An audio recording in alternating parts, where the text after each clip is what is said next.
Welcome to the show. We've got the usual hard-hitting, myth-busting stuff tonight, but you won't want to miss this.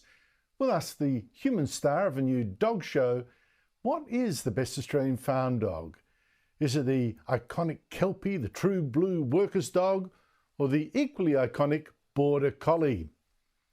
But speaking of Australian icons and people who won't promote them, I'll check out the board of Woolworths and ask, is this the wokest board in Australia? Also tonight, the latest ghastly wind farm that will chew up our best bushland. Michael Kroger reports from the border of Gaza, and Sky News to the rescue of an American widow of one of our Special Forces soldiers who wanted to stay and raise their son here. But first, there's something seriously weird about the ABC. Its staff is in revolt and could even force our national broadcaster to go even more to the left. And you're paying for it. Now, this trouble started with the sacking last month of fill-in presenter Antoinette Lattouf, hired to do radio in Sydney over Christmas.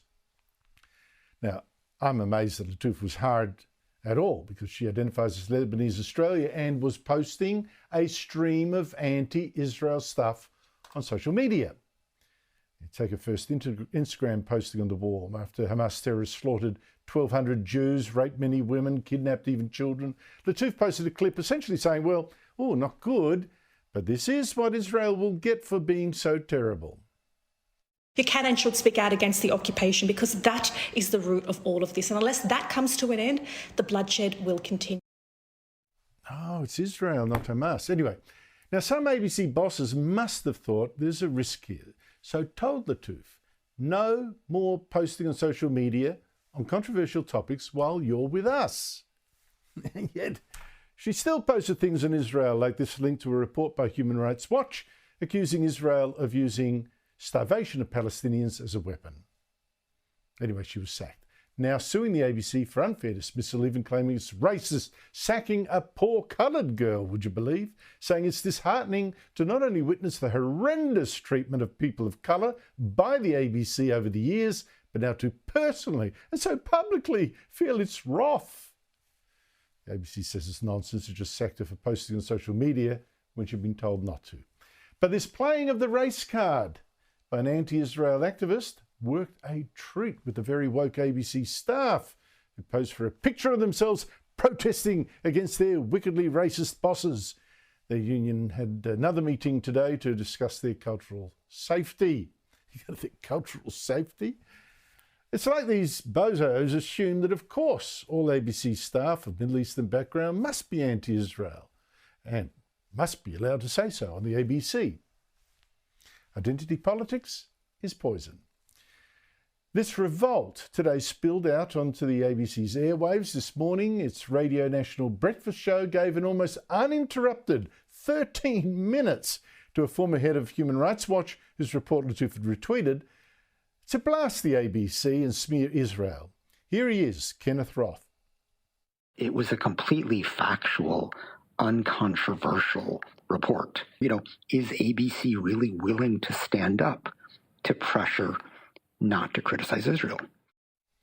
What trickery, and unchallenged by the ABC presenter. It is false that Lattouf was sacked for criticising Israel, sacked for disobeying instructions to stop posting stuff. It's also a fact that false that this report she linked to was completely factual and not controversial at all. In fact, Human Rights Watch has been blasting Israel for years, and one of its senior editors even quit last year, complaining it was biased as all get out. She said Human Rights Watch's initial reactions to the Hamas attacks failed to condemn outright the murder, torture and kidnapping of Israeli men, women and children. Its initial response was the fruition of years of politicisation of its Israel-Palestine work. And some claims in its report are wild exaggerations, like, Israel depriving Palestinians of water. And, quite indispensable to their survival, the report said. In fact, Israel only supplied Gaza at any time with 13% of its water, and not one person in Gaza died of dehydration. But the ABC management does now face a challenge. Its coverage was already quite anti-Israel. But will it now give in and let its staff go in even harder, especially staff with Middle Eastern and Muslim backgrounds? and especially now with the pro-Palestinian government in Canberra watching. I ask because several staff have now played that same race card against it, including another Lebanese Australian journalist, Noor Haidar, who quit the ABC last week saying it doesn't support culturally diverse staff and its coverage of the war was terrible. The ABC last year already publicly apologised for the racism supposedly in its newsrooms. So watch out. You may think the ABC is biased enough already. It could get even worse. Joining me is Sophie Ellsworth, media writer for The Australian. Sophie, ABC staff were holding a protest meeting at the sacking of Lattouf just today. What happened? That's right, Andrew. So staff from around the country joined an online meeting to discuss their concerns over Antoinette's sacking last month. And they've basically called on the Managing Director, David Anderson, to return from leave, front up to staff and explain why she was sacked. Now, he's put out a statement this afternoon basically saying that staff have a safe workplace, there's practices in place if they need assistance, and refuted any claims that the ABC bows to lobby groups or activists who put pressure on them when there's grievances. And this obviously relates to the claims by Antoinette Lattouf that Israeli groups put pressure on the ABC to have her sacked. So this is in the Fair Work Commission tomorrow, Andrew, but this is a horrendous start to the year for the ABC. They are absolutely tying themselves in knots. This is a shocking look, claims of racism and the whole like. Only 2 weeks in, Andrew, this is just horrendous for them. And I think there'll be a lot of people in there asking how on earth did Antoinette Lattouf get hired in the first place? Because let's be frank here, Andrew, she does not shy away from her views. As we all know, she is very prolific on social media, has been very pro-Palestinian. So who on earth put her there in the first place, knowing that this would probably become an issue?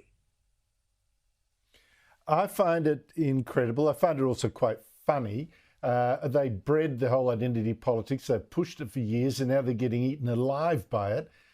But how do you think Ita Buttrose, the chairman and the managing director, are handling this? Because it's all very well to go cringing and crawling like they have been in the past, the complaints of racism. They should be calling this out, saying the whole thing's a confected nonsense and go jump. Well, they're in a difficult position, Andrew, because it's now at Fair Work. There's lawyers involved. Antoinette Lattouf is, raising funds. She's got 60 grand behind her to fund her legal case. She's got lawyer Josh Bornstein representing her. Ita finishes her 5-year tenure in early March. As we know, David Anderson's term has just been extended for another 5 years. But they need to be careful because this is now, as I said, in Fair Work, and they are treading a fine line here of having to be careful what they say publicly. But this is a giant mess, one really that they created themselves. Who wasn't in there moderating what Antoinette Lattouf was posting on her social media? They should be aware of what she's doing. She's on TikTok, Instagram, the whole lot. I think they were closing their eyes and paying no attention. I know, the instant it happened, we knew this was a mistake. The ABC's actually hiring her and doesn't know. I find, but you wait, they will cave and the ABC will get even worse. To another issue just quickly, Sophie Ellsworth, New South Wales taxpayer-funded film agency, I couldn't believe this either because talk about trouble, has given $30,000 to a TV project co-created by author Clementine Ford. Tell us what's wrong with that. Well, it's basically the funding is for a series about murder, which is a bit of an odd one. But look, the issue with Clementine Ford, as really with Antoinette Lattouf, she's very divisive, very polarising, very outspoken, has said some disgraceful things publicly, which I would not repeat on this channel. And it seems that activists seem to be rewarded by these government bodies. Can you imagine a conservative, person like yourself, Andrew, getting funding from these bodies, government-funded bodies, to promote your work? I can't see that happening. They always lean to the left, and now this has come under scrutiny because she's got $30,000 in funding to create this work. So they're under intense pressure because she's been very outspoken about Israel, and the Jewish community is saying that this money should be stripped. Well, apart from that, $30,000 to film a thing called Smile Bitch, which New South Wales Screen New South Wales is about a high-profile media presenter who develops an appetite for murder after one too many sexist microaggressions. That's just what our culture needs. Sophie Ellsworth, thank you so much for your time. Now, you know, when a Prime Minister's in trouble, he finds even more, doesn't he? Anthony Albanese today went to a Tasmanian fish processing factory to promote the salmon industry. Now, the Tasmanian Premier had actually dared him to do this because Albanese's Environment Minister might soon scrap salmon farm permits that environmentalists claim threaten a little-known skate. Now, Albanese gave only 90 minutes of warning that he'd go to this factory, but the protesters were onto him like a flash. He still couldn't dodge them. Well, thanks very much to Julie Collins, to Senator Urquhart, and also to Brian Mitchell as the local members. Very much impacted where jobs are dependent upon this industry. Not actually a fan of hecklers, but still. The Prime Minister also faces another environmental battle as his government ramps up this massive build-out of wind farms. Now, in Queensland, we've already seen locals fighting the wind farms in forests around Caban. They've got massive towers there now on the hilltops, more than a quarter of a kilometre high. And there's another one planned near Chulumbin, near a rainforest. And now filmmaker Steve Nowakowski and locals are fighting a plan for Moa Creek, near Rockhampton, 58 wind towers there that they claim will threaten rare species. Joining me is our Wednesday political panel, Michael Costa, former New South Wales Labor Treasurer, and Cameron Milner, former Chief of Staff to Labor leader Bill Shorten, now head of GXO Strategies. Cameron Milner, the government now seems in a hard place with wind farms especially, revolt against ruining the landscape. You're seeing it in several states. Now claims it's hurting the seascape, the little-known skate. What's happening with its green credentials? Well, the good thing, I guess, is what Tanya Plibersek just did last week, which she actually cancelled a wind farm. She cancelled the wind farm at the Port of Hastings, which was a Victorian government project. It had gone through the Victorian approvals, but as soon as it got to the federal approvals, she executed it. She knocked it off. Because it wasn't good for the environment. So it is possible to knock over a wind farm because it doesn't meet environmental conditions. So it's good if you're an oil rig, a coal mine or a wind farm now, you have to actually meet really strict federal environmental conditions. I congratulate Tanya Plibersek for making the right call on the Port of Hastings and stopping what would have been a horrible outcome for the environment with that wind farm proposal in that part of the world. You can't tell me enough about that. That was a wind farm construction facility at the Port of Hastings, just not far from where I live. I do not want that, and nor do many locals. But Michael... and nor did Tanya Plibersek, which is good. Well, that is good, but against that are a number of other decisions. But the thing is, Michael Costa, where is it? I mean, it's, on the one hand, it's gone really massively in for wind farms generally, but it's creating a huge backlash. Tanya Plibersek's decision last week, notwithstanding. Well, up here in the Hunter, it's it's on fire.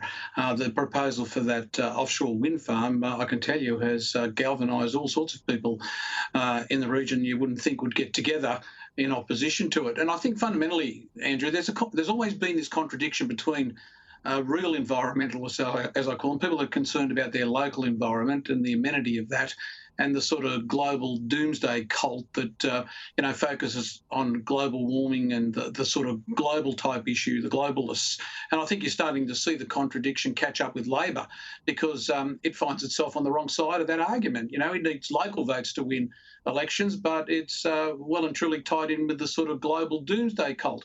And worse still, It's got, Chris Bowen trying to sell the policy. This is the bloke that, destroyed Bill Shorten's chances with that idiotic, if you don't like it, don't vote for us. And that's exactly what he's doing here. He's going around, telling half-truths and, putting sort of an arrogant approach that if you're not for the saving the planet, somehow you should vote against them. And that's what's going to happen.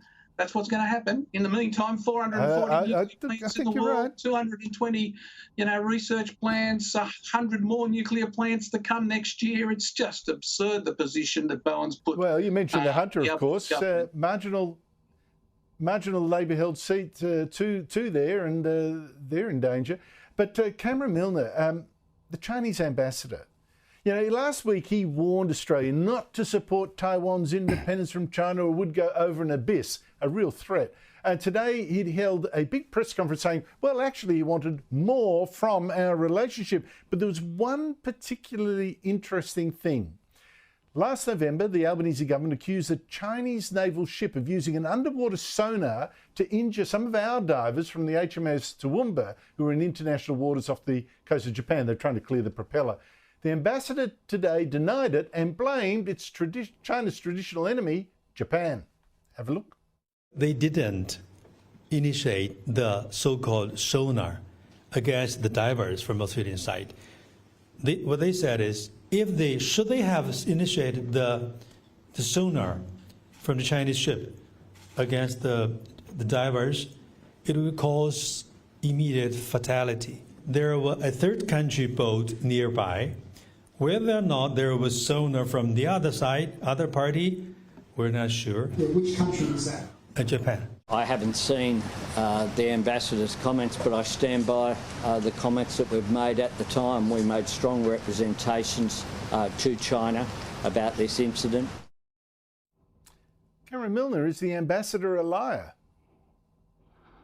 Well, listening to the Chinese ambassador is excruciating, to have to sit through Chinese opera.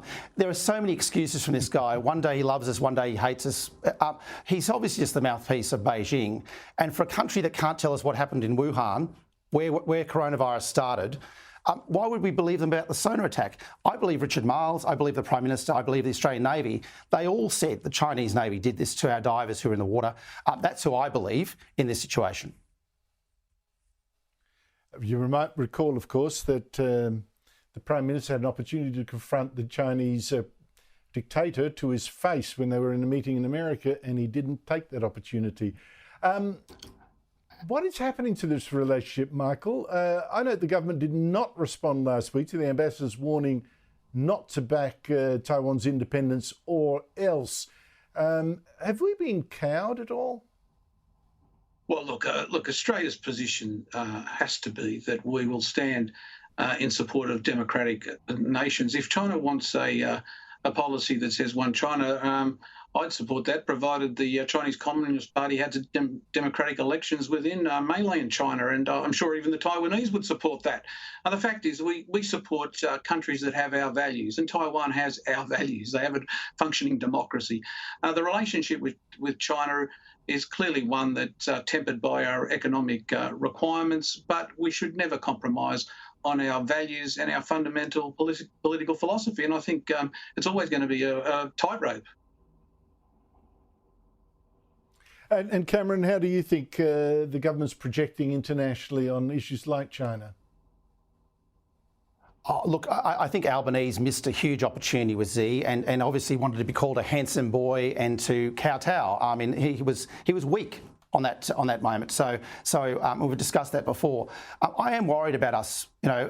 We don't seem to be right on Taiwan. We're certainly not right on Hamas and Gaza with what Penny Wong's doing right now on her trip over there. Internationally, Australia's got to have a proper reset and work out who our democratic friends are and who our real allies are. Cameron Milner, Michael Costa, thank you both so much for your time. We'll be speaking more about that after the break. The government today seems to be all over the shop on Israel as it gives another $21 million to Palestinians. Plus, it's like that Holden versus Ford debate. What is the best Australian working dog? A new TV dog show may finally have the answer. I'll talk to its human star. More mixed messages. Foreign Minister Penny Wong is now in Israel, has been attacked for not visiting sites where Hamas terrorists massacred 1,200 Jews and raped many women and kidnapped even children. On the other hand, she did meet families of the hostages and seemed to say she did not agree with all of South Africa's case against Israel in the International Court of Justice. It's accusing Israel of genocide. Our support for the ICJ and respect for its independence does not mean we accept the premise of South Africa's case. But today, another minister, Ed Husic, a Muslim, strongly suggested he did think Israel was guilty, but the rules stopped him saying so. I might leave those specific, more detailed questions to the Foreign Minister, if you don't mind. I don't necessarily have the liberty as an individual citizen when you've got cabinet, the sort of cabinet framework. So again, I appreciate the question, but I might, if I may, delicately sidestep that.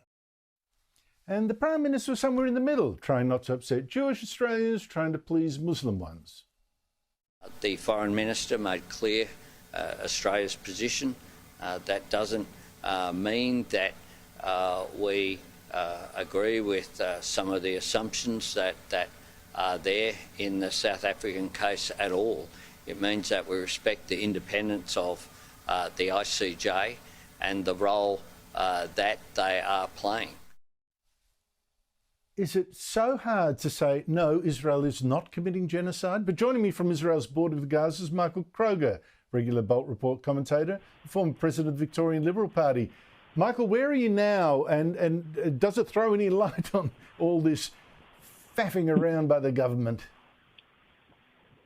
I'm in the southern part of Israel, 2K from the Gaza border. It's behind me here. Where Palestinians came, Andrew, to a kibbutz just down the road from here, where 40 people were murdered, 60 were taken hostage, and 30 have been released. But 3K further on from here is Khan Yunis, so it's only 5K from here where there are serious fighting going on. The Israelis are fighting for their life. They're fighting for their country, Andrew. I mean, Ed Husic can play with words, but there's a war going on here where the lives of Jewish people. Jews were slaughtered by Palestinians 3 months ago, and he can play with whatever words he wants. There's the Jewish people are fighting for their life, and we've had the Foreign Minister here, Andrew, Penny Wong. She's meeting some Palestinians. I'm sure they don't know she's gay, by the way. I mean, this is a liberal democracy here in Israel. Tel Aviv is a celebrated gay city here in this liberal democracy, as is Australia. We celebrate people's sexuality. If Penny Wong went 2K here, by the way, to Gaza, or 3K further on to Khan Yunis, being gay, by the way, in Palestine is illegal, and Hamas will murder you. So if Penny Wong came here to Gaza, which is 2K away, she'd be thrown off a roof. So perhaps Ed Husic, when he lectures us about, these legalities, etc., would say to his foreign minister, you'd be murdered in a Palestinian country. It's illegal to be gay in Gaza. And as I said, there's a reason Penny Wong can't come to that part of the border, 2,000 metres away, because they'd throw her off a roof, Andrew. Yeah, well, Michael, I'm afraid that the audio has beaten us. It's not great, but we really admire the reports you've been doing all this week and hope to speak to you on a clearer line tomorrow. Thank you very much indeed. Now, I have to say that Penny Wong has also donated $21 million of our money to dealing with Palestinians caught up in the fighting. $6 million of that is going to UNRWA. That's the United Nations body that deals with Palestinian so-called refugees, has done for decades. The problem with UNRWA is that a Telegram channel used by more than 3,000 of its teachers in Gaza has been found full of posts celebrating Hamas's attack on Israel, praising the terrorists who raped and murdered civilians as heroes. And this aid is starting to sound a little bit like Australia sparing Palestinian people from the consequences of their lethal hatred of Israel. But let's go to something more wholesome. Wholesome puppy content. And a kind of Holden versus Ford argument that I've never been able to resolve. One of those real Australian arguments. The question is this: what is the best Australian working dog? Is it the Australian Kelpie, which is that great sheepdog bred right here in this country from the British Collie and some other breeds? I think we got the breed all sorted out more than a century ago. Cheap and it goes all day. Or is it the Border Collie, which is less truly Australian, I have to admit, but it has been working here for a century and is as smart as. So which is best? Well, the ABC, now this time to its great credit, is back this week with the second series of Muster Dogs. Last year it tracked 5 Kelpies as they were raised and trained to be working dogs. This season will follow 5 Border Collies from puppydom to its working life.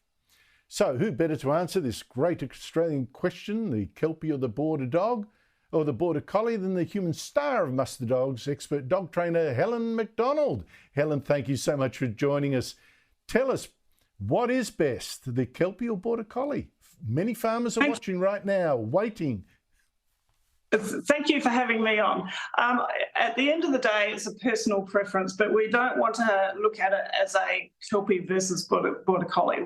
We want to be able to emphasise the dog that most suits your needs with your livestock operation at home. So we've got to be looking at the certain working traits, the personality, whether it's got a very furry coat or a short coat for grass seed situations. So there's a lot of things, aspects and working traits that we need to look at when we're got an operation with either sheep or cattle. So at the end of the day, if you have a dog that's calmer and it educates your livestock and you don't like to yell at a dog, well, perhaps a Border Collie might suit you, but then there are Kelpies with family lines that are very calm and do that same paddock style of work. So the family lines within both the Kelpies and the Border Collies certainly are very similar, and it always pays to do your research when you go to purchase a new dog or a pup, so that way you can go to the stud, have a look at their type of dogs, because there'll be certain traits that they're breeding for that suit their operation, and making sure that that you've got a dog that sort of suits your personalities. If you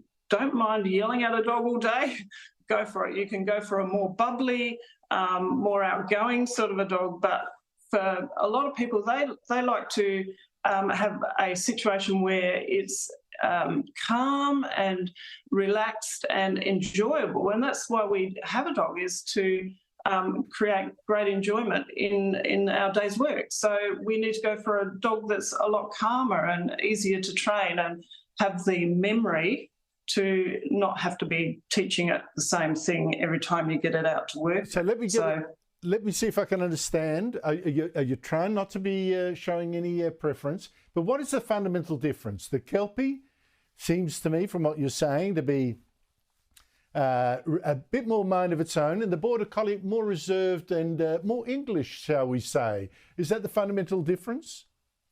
A little bit, yes, but you can certainly get Kelpies that are calm with the similar sort of personality traits as a Border Collie. So it just depends on the family line and the genetics and the traits that breeders are breeding for. So really, okay. It's quite, yeah. Yeah, well, it seems to me that the curious thing about this is that people still need farm dogs. Is that true? Absolutely. And the labour shortages in Australia are extremely concerning. We've got to look at the average age of farmers in their 60s. So we've got to prepare a young workforce for in 10 years' time. So when we've got a big percentage of farmers looking to retire or at least slow down their work lifestyle. So we've got to encourage young people to come into the industry. Dogs are fantastic for educating your livestock to be calmer, more cooperative, and that way they are easier to work. And then you don't need those more boisterous dogs to work your livestock if you've got them educated, because they want to flow through yards and they want to flow through gateways. You can get away with a more settled, easier dog to work. So that's we've just got to look at our situation. But dogs are great for people's mental health. For some people, they are doing a lot of work on their property on their own, and dogs are fantastic company, and it's some support from the dog, just their ability to be able to read the play, and they know when you're having a tough day and a sad day, they sort of sidle up and have a bit of a cuddle with you, and all that's so important for our mental health. My dog does exactly the same, but wouldn't know what to do with the sheep. In fact, he just stared at a possum that walked through our back door, didn't raise a hackle. So the dogs, right? I think these working farm dogs are just marvellous. Helen McDonald, thank you so much indeed for your time. Really appreciate it. But I still think we're no closer to answering it than we were in the Ford versus Holden debate either, were we? There you go. I think the Kelpie is more Aussie, the Border Collie probably more, if you like, your cup of tea. After the break, Sky News to the rescue of a soldier's widow is getting the cold shoulder from this government when she asked to raise their son here. Plus, this woke Woolies board, is it the wokest in Australia? And the couple protesting against them after this. Here's something I didn't understand, something uncovered by Sky News' Carolyn Marcus today.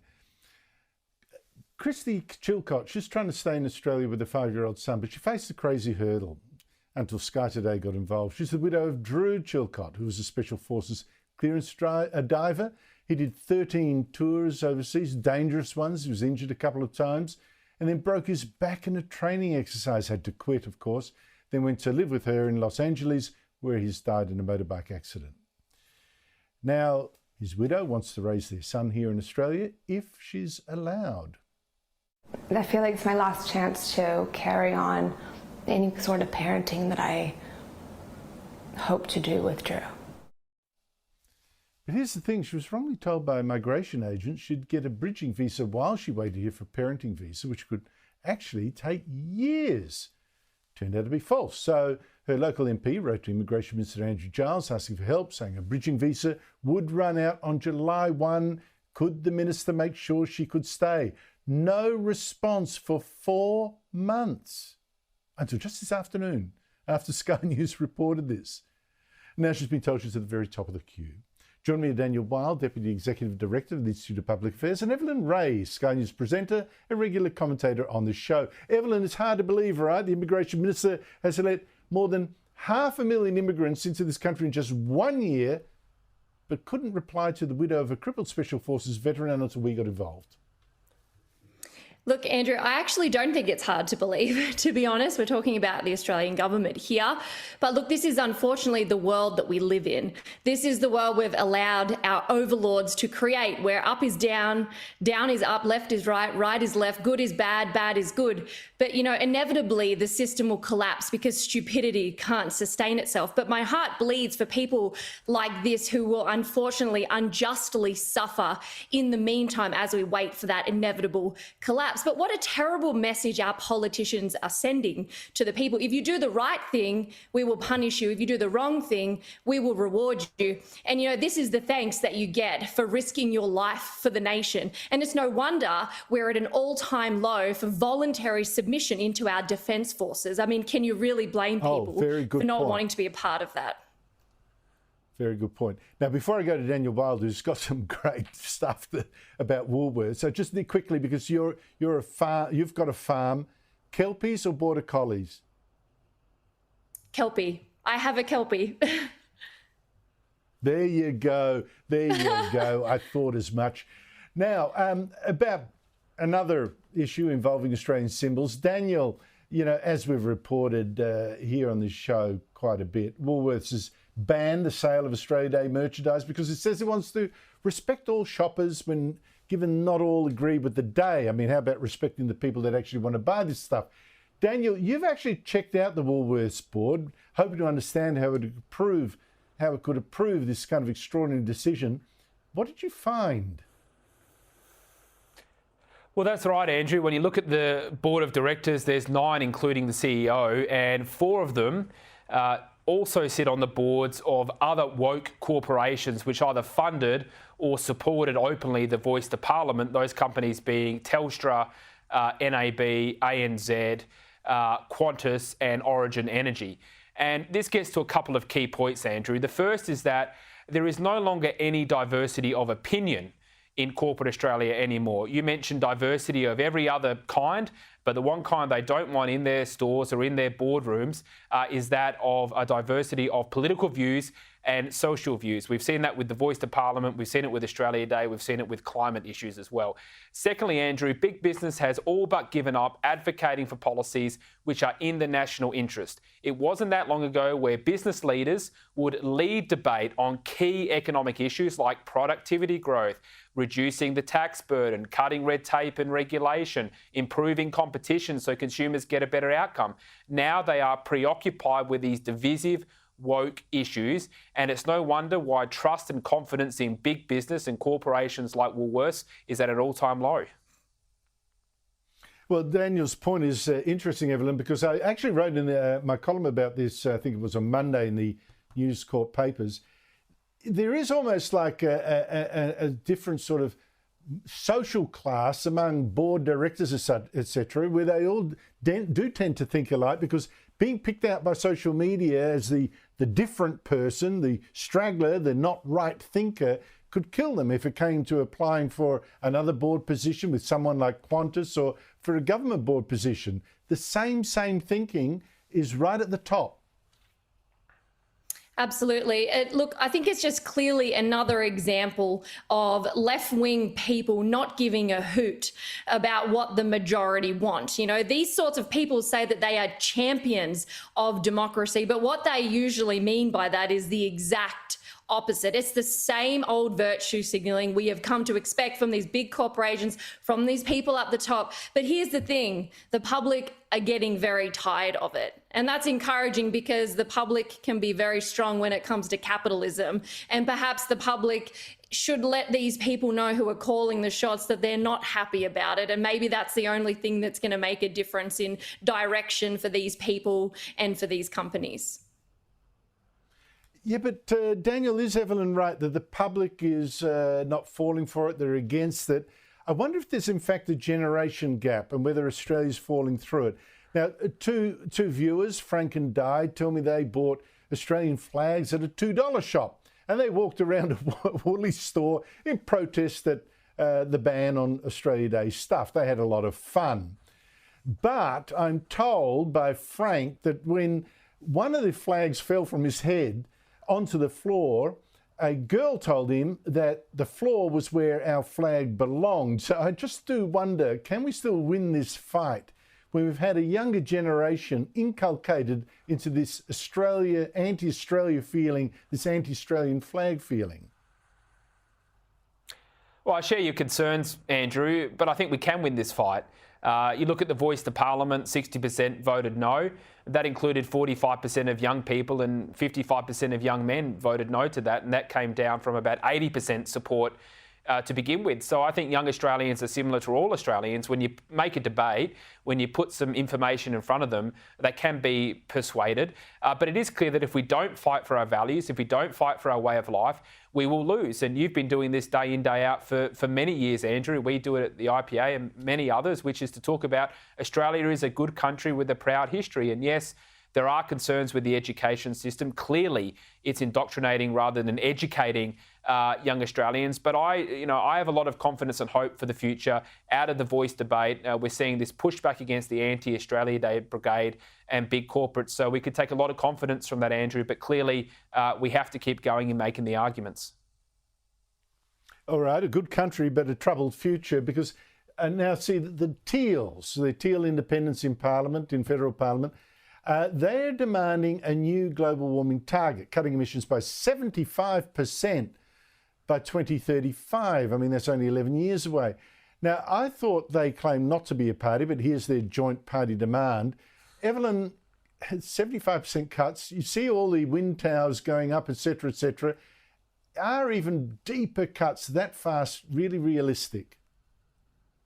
Look, these targets are absolute bogus. And, at this point in time, the only way that they're going to be able to achieve it is through force and coercion, banning people from buying things and using things in order to achieve their delusional goal. And you would only need to do that, Andrew, if you didn't have a genuine alternative that people would be willing to embrace. And that's the thing. You didn't need to legislate against dial-up modems because a better alternative arrived. You didn't have to legislate against broadband because a better alternative arrived. And you shouldn't be allowed to legislate what people can and can't use until a better alternative is offered. Something that is more effective, something that is cheaper, and if not cheaper, at least something that makes up for that in quality. And until we have that, it's simply not realistic, and it's detrimental to business, it's detrimental to households, and it's especially detrimental to the nation.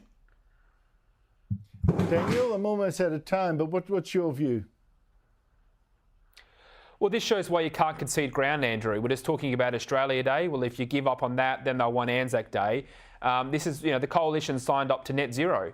So they conceded that ground, and now it keeps getting pushed further and further. Everything that Evelyn just said then is correct. It's the inner city elites, once again, seeking to impose their costly, divisive agenda on mainstream Australians in the suburbs who can't afford it, and in the regions where it's going to destroy their farmland.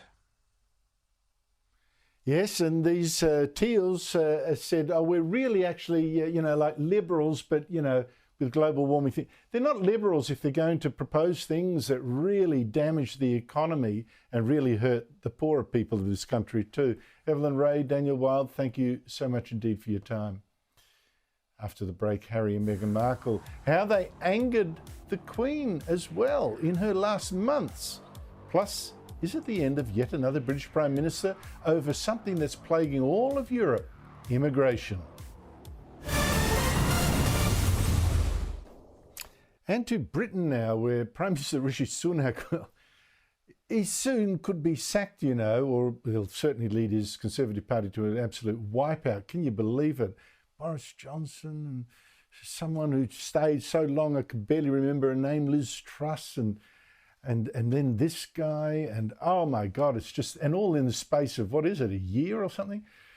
Now, the reason that he's now likely be for the chop is that immigration issue again, especially fake refugees and illegal immigration. That's now a massive issue in Britain, like it is in most of Europe. Politicians around the continent have wanted to ignore it, but voters have had enough of what's looking now like colonisation. Not immigration, colonisation. I thought the left was against it. A takeover, in fact. Now, overnight, there will be a key vote on Rishi Sunak's plan to send asylum seekers on a one-way trip to Rwanda instead. Surprise! The good news, you've reached Britain. The bad news is you're off to Rwanda. The plan's been slammed. Last year, former Home Secretary Suella Braverman quit, saying the plan was still not strong enough. Other senior Conservatives also quit, too, as recently as today. Joining me now from London is Star GB News presenter Patrick Christys. Patrick, great to see you again. Happy New Year. I'm told you've been holidaying in Norway for the last week, which is bizarre. It sounds to me like holidaying in your freezer, dark and icy. Why on earth? Yeah, no, well, that's true, yes, and I've come back with the flu, but we did manage to see the Northern Lights. But I've walked back into, an absolute hellscape here in London at the moment, because you mentioned it there that there might as well just be a revolving door outside Downing Street at the moment, with the amount of Conservative Party leaders that we've got wandering in and then being ushered straight back out again. There is a very important vote tonight, and it's on that Rwanda plan. Look, the Prime Minister can't get it right. The British public have had enough when it comes to people coming here illegally. The British public have had enough, frankly, when it comes to some people coming here legally, actually. But he's lost a Home Secretary, he's lost an Immigration Minister, he's lost the right wing of his party, he's lost the British public. And the point is that he's trying to force through a bill that actually might not even legally be allowed to deport anybody to Rwanda. Why? Because he won't ignore international courts, the ECHR, and just do what's in Britain's best interest. So still being at the mercy of foreign courts, quite possibly because he doesn't want to ruin his legacy on the dinner party circuit after he's voted out in a few months. That is such a story of so many Conservative politicians, so-called, over the last decade, certainly since, you know, the days of Ronald Reagan and Margaret Thatcher. Do you think Rishi Sunak really is for the chop? There is a very good chance, because it would only take about 30 Conservative MPs to vote against it. Yesterday, there was a couple of votes on some amendments to this bill that would seek to toughen it up. So it would seek to make it easier for us, frankly, to actually deport people to Rwanda. Now, they had about 70 rebels voting for those amendments. If all 70 of those vote against the government's bill, then that's it. And what that would mean is essentially a vote of no confidence in Rishi Sunak. It would mean a snap election. The difficulty that people have on the right in this country is that when it comes to the next general election, they could vote for a new upstart party called Reform UK. That would almost definitely just hand the keys to Downing Street to the Labour Party. That would mean a socialist hellscape here in Britain. If the rebels vote against Rishi Sunak today, the same thing happens. So do they just suck it up and vote for something they don't like to try to keep Labour out? The argument is that this version of the Conservative Party is pretty socialist anyway, so it might not make that much of a difference. It's so amazing how immigration has, the public around Europe has said enough. You know, you had first the election of Giorgia Meloni in Italy on an anti-immigration program. Sure, she hasn't delivered much of what she promised, but that was it. You've had the rise of the alternative for Deutschland, for Germany. In Germany, you've had the rise in the polls of Marine Le Pen, anti-immigration in France. You've had the amazing election victory in Holland of an anti-immigration leader, Geert Wilders, although he hasn't yet been made Prime Minister. And now in Britain, what has happened that suddenly people are saying enough? Yeah, I mean, it's twofold, okay? So there's legal immigration, which is that we've had net migration of 750,000 people to this country, which is absolutely astonishing. That's been coupled with a housing crisis, a problem with all of our major public services, and massive cultural problems, the likes of which we now see spilling out onto the streets of Britain every single Saturday, with a load of people who are coming out and spouting quite radical Islamist ideology everywhere you go. So those are massive problems, and people are sick of that. You've also got the illegal side of it, costing taxpayers loads of money and putting the public at risk. And the vast majority of people are now saying enough is enough. There was a poll that took place this week, Andrew, where people underestimated the amount of net migration to this country by 10 times. And still, 9 out of 10 constituencies want an immigration cut. They would have some kind of hemorrhage if they found out the true number of people who are actually coming to this country every single year. The biggest losers in all this are the British public. They know what they want, but our politicians are not acting on it. Well, Britain, 2.5 times our size. Our immigration over a year was more than it was about 540,000. Yours, 750. Per person, we're way ahead of you, and still our government doesn't get the message. Harry and Meghan Markle, a new book now shows they managed to offend even the Queen not long before she died. They claim they named their daughter Lilibet, the pet name of the Queen, in honour of her and with her approval. A new book by Robert Hardman says that's absolutely false. The Queen was disgusted. What is he revealing? Yeah, so apparently the Queen said that she did not give permission to Harry and Meghan to use the name Lilibet, that they were potentially okay with using the name Elizabeth. Fine, you know, quite a common name, that's okay. She said, I don't own the castles, I don't own the palaces, I don't own the artwork, but I own my name, and now they've taken that. That's the quote. Supposedly Palisades had never seen our Queen even angrier than she was then.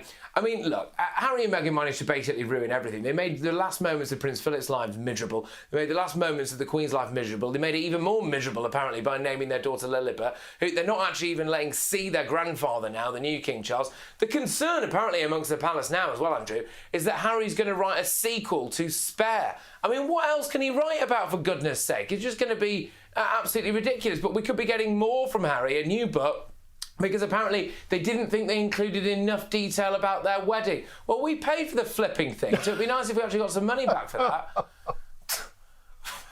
Oh, mate.